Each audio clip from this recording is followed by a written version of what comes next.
Thanks, everybody. Mark Hurlbert, H-U-R-L-B-E-R-T. I'm the Assistant District Attorney here in the 18th Judicial District. And these 736 years were a great sentence for the evil that Lonnie Pebley did on these fine officers and on this community. That was a great sentence. And with all the, got to tell you, with all the bad things we've been hearing about law enforcement, I just want to have a shout out to these great law enforcement we have here in Douglas County. Every single one of these people, they are heroes. They are heroes for their actions on that night. They are heroes, as the judge said, for their restraint. 2 rounds, despite the 100 rounds or 70 rounds that were fired at them. They only fired back 2 rounds. These officers did an amazing, amazing job. And this really was justice today. These 736 years is justice in this case for this evil that was on them. Have you ever heard a sentence that high? I mean, I haven't. Actually, sorry. Can you take a question? Sure.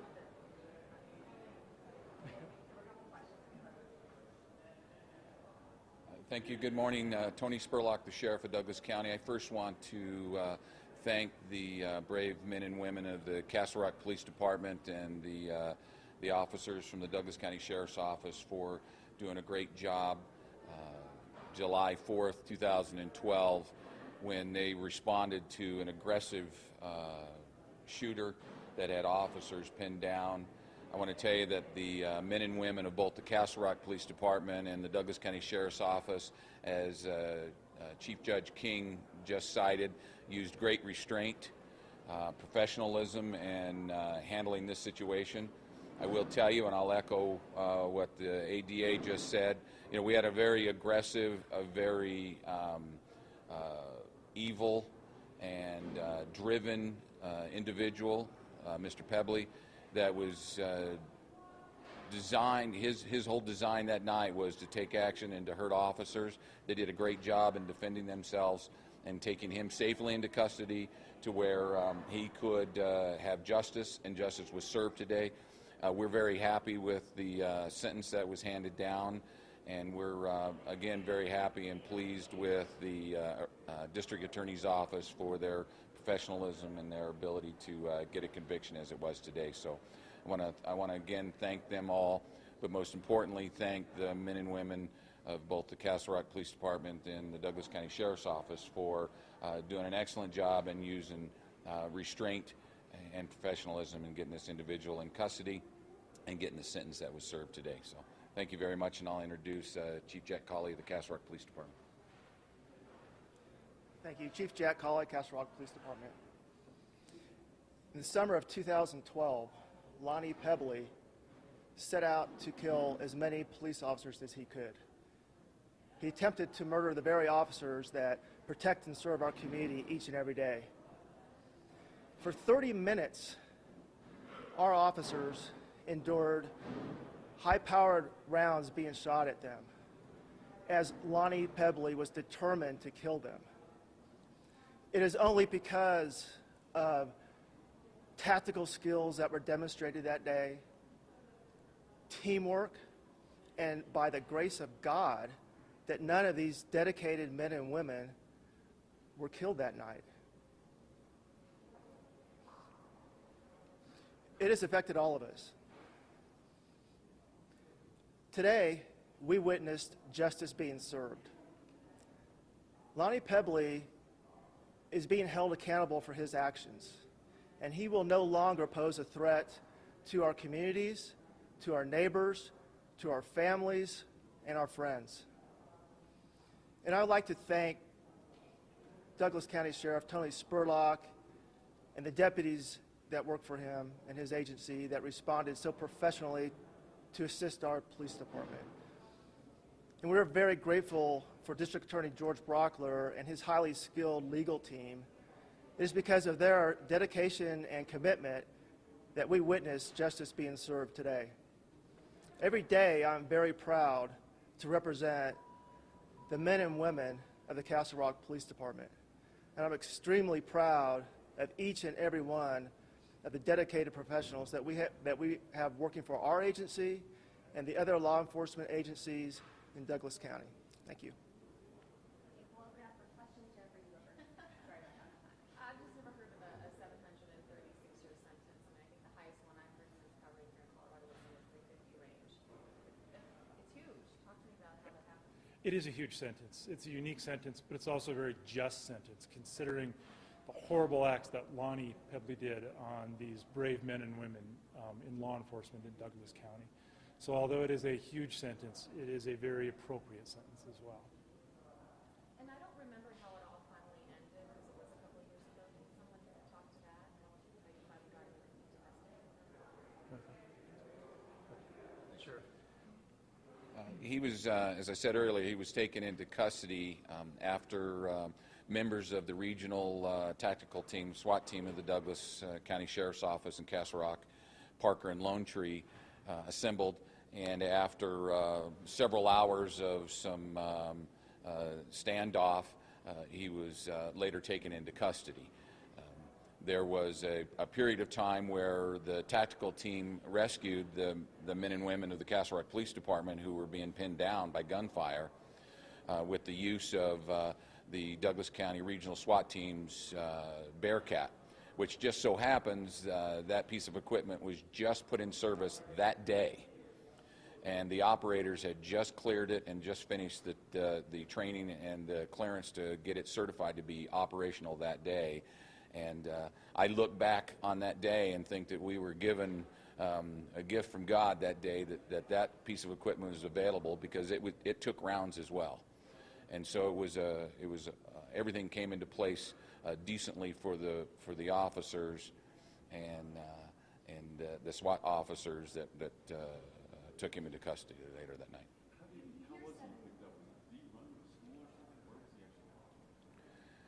I don't have the particulars right off the top of my head now exactly where he was actually arrested, but I know that there was a manhunt in the eastern part of Castle Rock where he was later taken into custody.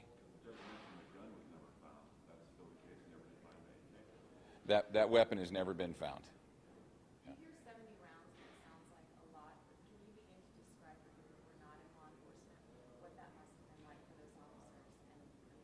And thank God the Bearcat did come in, and what that was like receiving it. Well, I'm going to let Chief Cawley talk about that, because it was his officers that were pinned down and that were being shot at, so it's more appropriate for him to express that. Chief. Certainly, I can't tell you from personal experience what it feels like to be shot at by 70 rounds. In my 29 years of law enforcement experience, I've never been involved in a case where so many rounds have been shot at police. So I don't know. I think the police officers that were at the scene can answer that question. But I think one can only imagine that it only takes one round to kill somebody. 70 rounds, more than 70 rounds were fired at our officers. And we heard in testimony today in a sentencing hearing that officers testified that they heard rounds whizzing by their head, whizzing by their hand. They had to check to see if they were hurt. So I think that listening to what they described, that incident, kind of gives us a little bit of context of what it would feel like. But without actually experiencing that, I don't think any of us would ever know. Yes, and I think that's appropriate. Certainly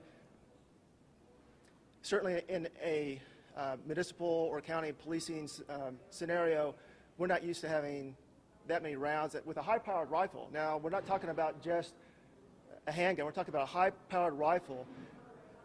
Rounds that actually hit our police vehicles and disabled them. They actually entered into the vehicles and disabled a vehicle. So that gives you an idea of how powerful these rounds were that were being shot at the officers.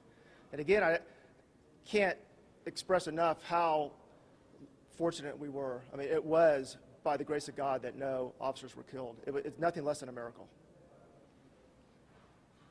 How many officers total were out there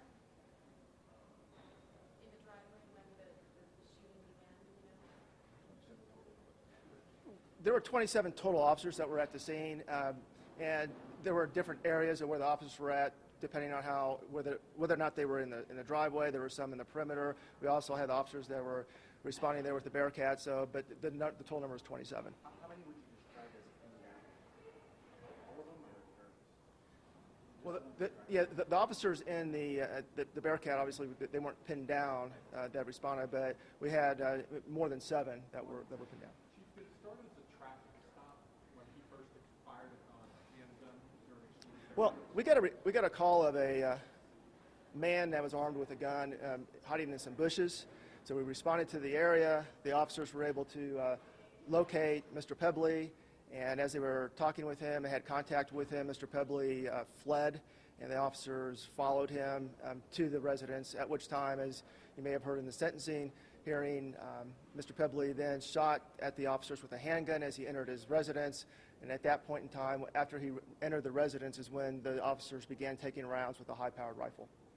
I know the medication was brought up and that he might have been drinking to start with, but what was actually found in his system after that? I can't answer that. Actually, I'm going to introduce Chris Gallo. This is one of the prosecutors on the case. Any specific questions regarding the case?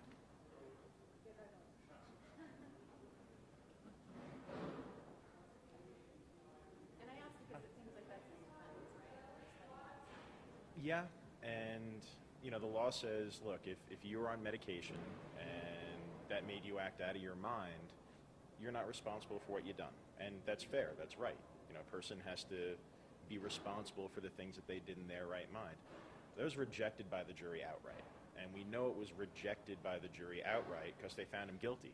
If any one of them bought off on it, he would have walked on everything. It is a total and complete defense. 12 citizens of this county said no dice on that. So, you know, your question was what was found in terms of medication in his system. There was no evidence of basically anything being in his system. That's not to say he wasn't taking it. That's not to say, you know, he wasn't using it at that day. But Was he intoxicated at the time of the shooting? who knows? You know, he was. There was evidence that he was drinking alcohol before. The law says if you're voluntarily intoxicating yourself, you might not necessarily be responsible for the worst types of crimes. If you're drunk, you might not necessarily be responsible for, you know, murder with intent. Jury rejected that too for some of the officers. So maybe he was drinking, maybe he was taking meds. At the end of the day, did it matter? Absolutely not. And how do we know that? Because the jury said so. Christopher Gallo, last name Gallo. There are a lot of ways you could have pursued this case, but you pursued specific charges for every single officer involved. What was your thought process in that? This maybe could have been resolved earlier, but you chose to do it that way. You know, if we were to group every single officer, that makes it smaller than what it is. You know, if we say there is one charge of attempted first-degree murder for trying to lay low 29, 30 heroes, that's small. It's a bad thing, but that doesn't represent what went down. You know, more than 24 people almost died. There has to be an accounting of that, and there has to be a specific accounting for each of those. So it would have been easier. It would have been quicker. You know, the charging sheet wouldn't have been 7 pages, but there has to be an accounting for every single person who was there. That's why it went that way.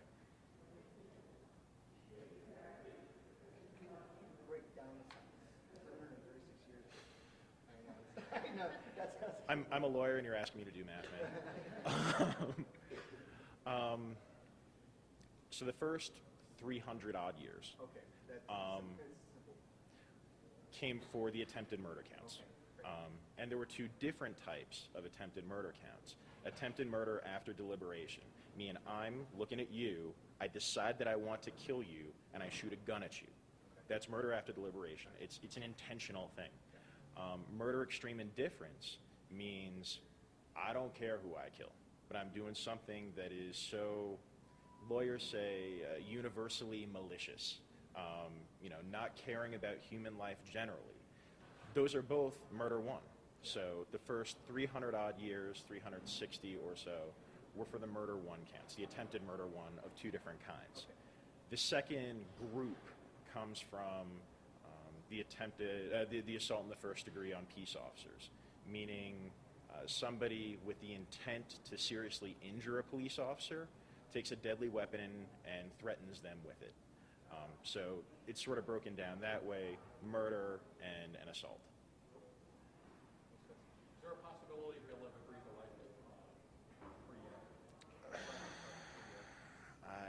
don't think the math works out that way. No, is the short answer. Look, things always happen in the legal system. He's got the right to appeal. That's a fair thing. That's how it happens in our system. This sentence stands up.